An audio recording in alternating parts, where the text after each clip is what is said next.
Good morning.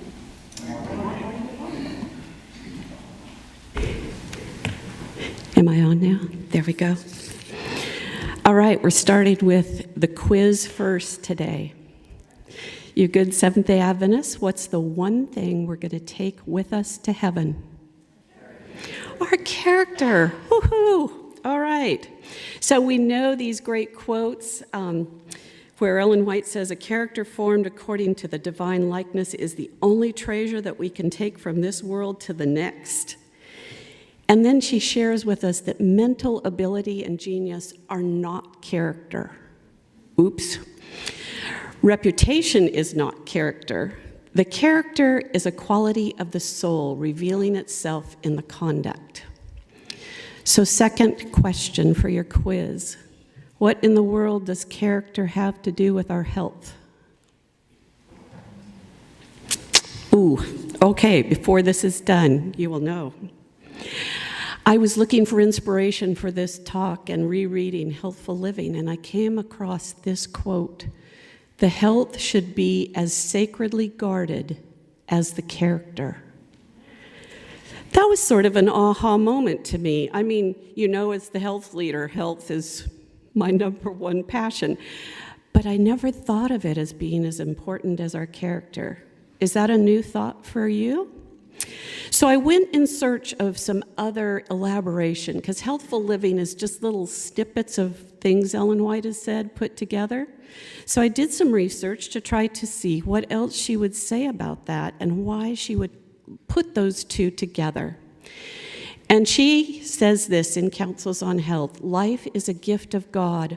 Our bodies have been given to us to use in God's service." That's nothing new, right? We've talked about that several times. "He desires that we shall care for and appreciate them.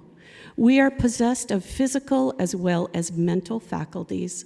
Our impulses and passions have their seat in the body, and therefore we must do nothing that would defile this entrusted possession. Our bodies must be kept in the best possible condition physically and under the most spiritual influences in order that we may make the best use of our talents." That was pretty eye-opening. And then she goes on to have other little snippets in Healthful Living, that all who profess to be followers of Jesus should feel that a duty rests upon them to preserve their bodies in the best condition of health, that their minds may be clear to comprehend heavenly things. She also says that time is well spent, which is directed to the establishment and preservation of sound physical and mental health. It is easy to lose health, but it is difficult to regain it. And I'll let you read those real quick, but I liked the last part: "The more perfect our health, the more perfect will be our labor." Well, I also was able to establish that the world puts a high emphasis on health also. This is not just something Ellen White concocted, although she ties it together with our character.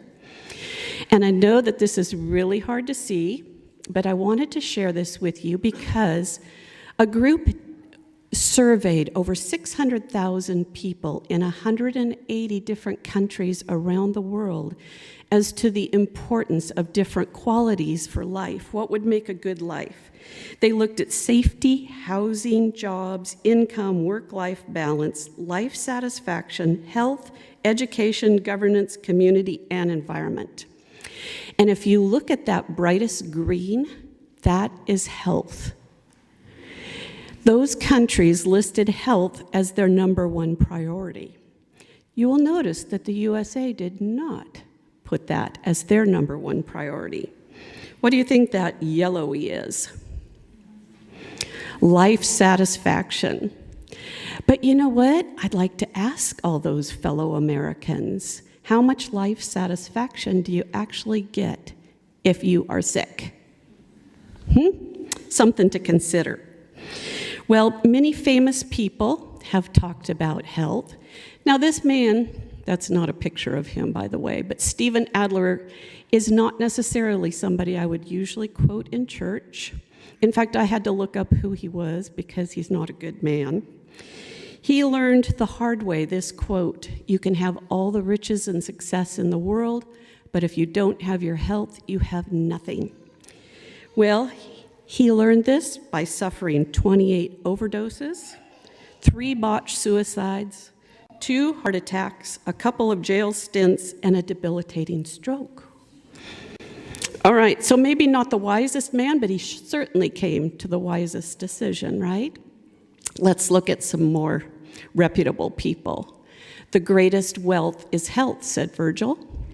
"It is health that is real wealth and not pieces of gold and silver," Mahatma Gandhi. "And the finest wealth is health," Ralph Waldo Emerson. But this is the one that I liked the best.